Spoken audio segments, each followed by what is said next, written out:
Welcome back to burning issue.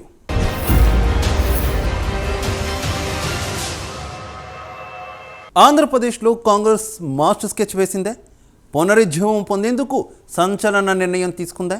ఒంటి చేత్తో తెలంగాణలో పార్టీని అధికారంలోకి తెచ్చిన రేవంత్ రెడ్డికి ఆంధ్రప్రదేశ్ ప్రచార బాధ్యతలు అప్పజెప్పనున్నారా? రేవంత్ రంగంలోకి దిగితే ఏం జరుగుతుంది?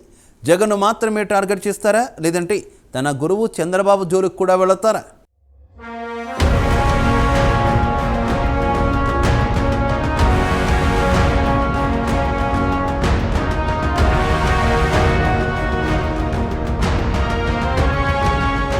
కాంగ్రెస్ హైకమాండ్ సంచలన నిర్ణయం తీసుకున్నట్లు తెలుస్తోంది. తెలంగాణలో దశాబ్దం తర్వాత కాంగ్రెస్ అధికారంలోకి వచ్చింది. ఇప్పుడు మంచి ఊపులో ఉంది.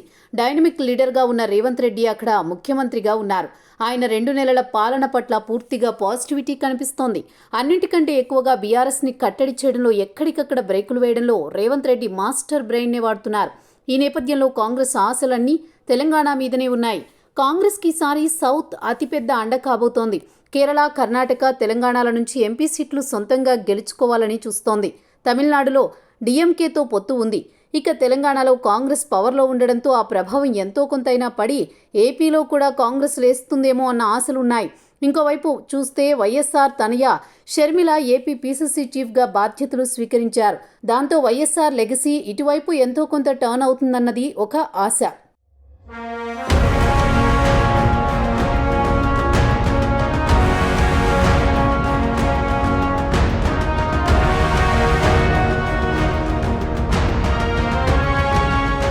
ఇప్పుడు ఏపీకి కావలసిన ఇంధనం, ధనం అన్నీ కూడా తెలంగాణ నుంచే రావాలి. ఇమేజ్ ఉన్న లీడర్గా రేవంత్ రెడ్డి ఉన్నారు. తెలంగాణలో కూడా లోక్సభ ఎన్నికలు ఉన్నా ఏపీలో లోక్సభతో పాటు శాసనసభకు ఎన్నికలు జరుగుతున్నాయి. దాంతో ఏపీ విషయంలో కాంగ్రెస్ పెద్దలు రేవంత్ మీద కీలక బాధ్యతలు పెడతారు అని అంటున్నారు. ఏపీ కాంగ్రెస్ ప్రెసిడెంట్గా బాధ్యతలు స్వీకరించిన వైఎస్ షర్మిల 2 దఫాలుగా ఏపీలోని అనేక జిల్లాల్లో కలియ తిరిగారు. ఆమె తాజాగా హైదరాబాద్లో రేవంత్ రెడ్డిని ఆయన నివాసంలో కలవడం కీలక పరిణామంగా చూసుకున్నారు. ఒకే పార్టీ కాబట్టి కలయికలో ఏ విశేషం లేదు అనుకోవచ్చు. కానీ కాంగ్రెస్లో రేవంత్ని షర్మిల తీవ్రంగా ఒకనాడు వ్యతిరేకించారు. ఆయన తప్ప ఎవరు సీఎం అయినా ఓకే అని కొన్ని పేర్లు చెప్పారు. ఇప్పుడు ఆమె టోన్ మారింది. ఇటీవల తన కుమారుడి నిశ్చితార్థం ఇన్విటేషన్ని రేవంత్ రెడ్డిని కలిసి ఇచ్చిన షర్మిల మరో విడత ఆయనను కలవడం మాత్రం ఆసక్తికరమే అంటున్నారు. ఈ సందర్భంగా ఇద్దరు నేతలు 2 రాష్ట్రాల రాజకీయాల గురించి మాట్లాడుకున్నారు. ఆ విషయాన్ని షర్మిల వెల్లడించారు. హైకమాండ్ ఆదేశాలతో కూడా షర్మిల కలిసి ఉండవచ్చు అని అంటున్నారు. రేపటి రోజున ఏపీలో రేవంత్ రెడ్డి ప్రచారం చేయడానికి కూడా ఇది వీలు పడేలా ఉంటుందని అంటున్నారు.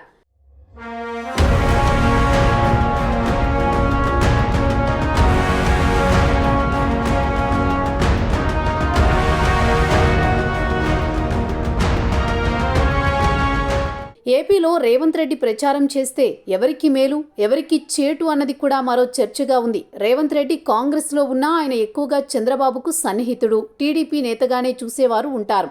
ఏపీలో టీడీపీ ప్రత్యర్థిగా ఉన్న వేళ రేవంత్ రెడ్డి ఆ పార్టీని గట్టిగా విమర్శిస్తారా అన్నది కూడా ఒక చర్చ. ఏది ఏమైనా షర్మిల మాదిరిగానే 100% పైగా వైసీపీని విమర్శిస్తూ ఒక 10% టీడీపీని విమర్శించేలా రేవంత్ రెడ్డి వ్యవహరించవచ్చు అని అనేవాళ్లు కూడా ఉన్నారు. రేవంత్ రెడ్డి ఏపీలో ప్రచారం చేస్తే కనుక కాంగ్రెస్ గ్రాఫ్ ఎంతో కొంత పెరిగే అవకాశం ఉంది అని అంటున్నారు. ఇక ఆర్థికంగా హంగులు కూడా తెలంగాణవే ఏపీకి సమకూర్చాల్సి ఉంటుంది అని అంటున్నారు. మొత్తం మీద చూసుకుంటే ఏపీలో రేవంత్, షర్మిల ఇద్దరూ ఏపీలో హస్తం పార్టీని బతికించేందుకు ప్రచారం చేయబోతున్నారని చెప్పొచ్చు.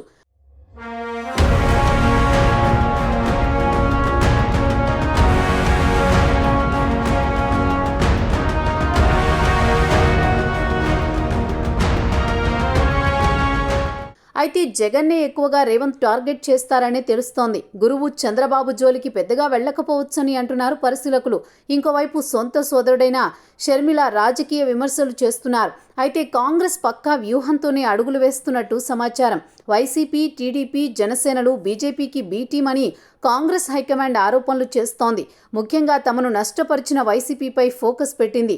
ఏపీలో అసెంబ్లీ ఎన్నికలు సమీపిస్తుండటంతో కాంగ్రెస్ పార్టీ ప్రత్యేక కార్యాచరణ రూపొందించింది.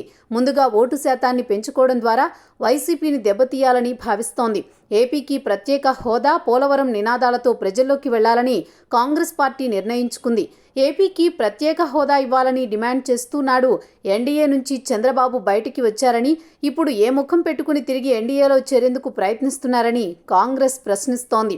అసలు ఏపీలో బీజేపీ ఉనికి లేదని, అయినా సరే జగన్, చంద్రబాబు, పవన్లు బీజేపీ కోసం వెంపర్లాడుతున్నారని ఆరోపిస్తోంది. అందుకే నేరుగా రంగంలోకి దిగాలని కాంగ్రెస్ పార్టీ బలంగా నిర్ణయించుకుంది.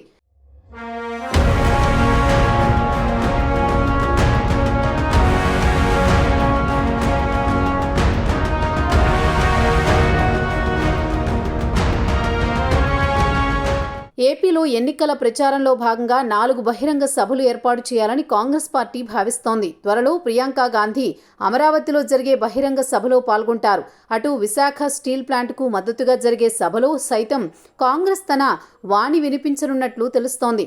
ఏపీలో జరిగే ఎన్నికల ప్రచార సభల్లో తెలంగాణ సీఎం రేవంత్ రెడ్డి, కర్ణాటక సీఎం సిద్ధరామయ్య పాల్గొంటారని ఏపీ వ్యవహారాల ఇన్ఛార్జ్ మాణిక్యం ఠాగూర్ ప్రకటించారు.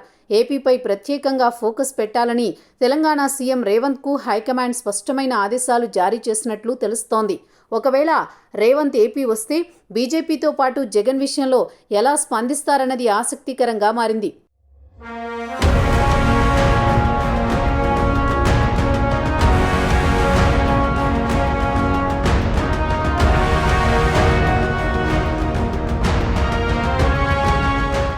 ఈ నెల 20వ తేదీన తిరుపతిలో బహిరంగ సభ నిర్వహించాలని కాంగ్రెస్ నిర్ణయించింది. అదే సభలో కాంగ్రెస్ మేనిఫెస్టోను విడుదల చేయనున్నారు. ఈ సభకు తెలంగాణ సీఎం రేవంత్ రెడ్డితో పాటు కర్ణాటక సీఎం సిద్ధరామయ్య కూడా వచ్చే అవకాశం ఉంది. ఏపీలో షర్మిల 2 సార్లు విస్తృతంగా పర్యటించారు. అయితే ముఖ్యమైన నాయకులతో ఓ బహిరంగ సభను ఇంకా ప్లాన్ చేసుకోలేదు. షర్మిల తన కుమారుడి వివాహ పనుల్లో బిజీగా ఉన్నారు. తిరుపతిలో భారీగా జనసమీకరణ చేయాలని నిర్ణయించుకున్నారు కాంగ్రెస్ నాయకత్వం. రేవంత్ లాంటి బలమైన నేత వస్తే మీటింగ్ సక్సెస్ అవుతుందని హైకమాండ్ భావించింది. షర్మిల మొన్న రేవంత్ను కలిసి అడిగినప్పుడు బహిరంగ సభలకు తాను హాజరవుతానని రేవంత్ రెడ్డి భరోసా ఇచ్చినట్టు చెబుతున్నారు. రేవంత్ రెడ్డికి ఏపీలోనూ మంచి క్రేజ్ ఉంది. ఆయన బహిరంగ సభకు వస్తారంటే జనం పెద్ద ఎత్తున తరలివచ్చే అవకాశం ఉంది. రేవంత్ రెడ్డి పేరును ఉపయోగించుకుని రెడ్డి వర్గాన్ని, దళిత, మైనార్టీలను కాంగ్రెస్ పార్టీ వైపు ఆకర్షించాలని గట్టి ప్రణాళికలు రెడీ చేసుకుంటున్నారు.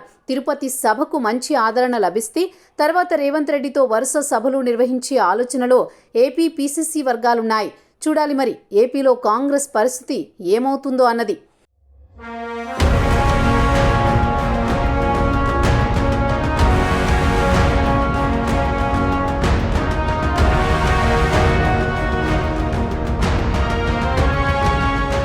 ఇంకోవైపు కాంగ్రెస్ తరపున పోటీ చేసేందుకు ఆశావహులు పోటీ పడుతున్నారు. దరఖాస్తులు భారీగా వస్తున్నాయి.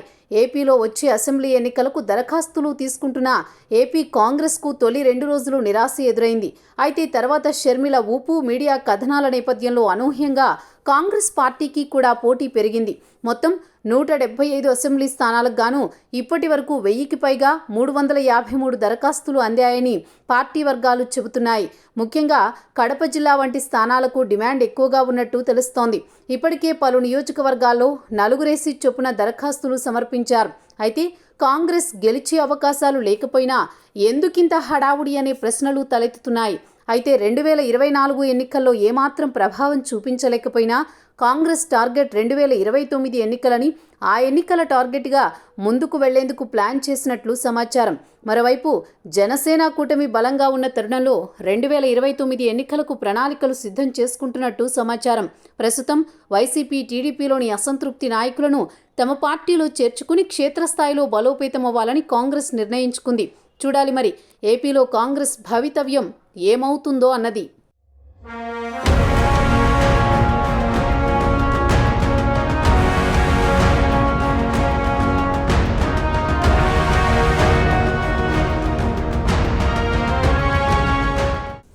రేవంత్కు ప్రత్యక్ష రాజకీయాల్లో అవకాశం ఇచ్చింది చంద్రబాబు. ఇప్పటివరకు బాబును రేవంత్ ఒక్క మాట కూడా అనలేదు. ఆంధ్రప్రదేశ్లో రేవంత్ ప్రచారం చేసినా కేవలం జగన్ను మాత్రమే టార్గెట్ చేస్తారని, తన గురువును టచ్ చేయకపోవచ్చని రాజకీయ వర్గాల్లో చర్చ నడుస్తోంది. మరి ఆంధ్రప్రదేశ్ రాజకీయాల్లో ఎటువంటి కీలక పరిణామాలు చోటు చేసుకుంటాయో అన్నది కాలమే తేల్చాలి.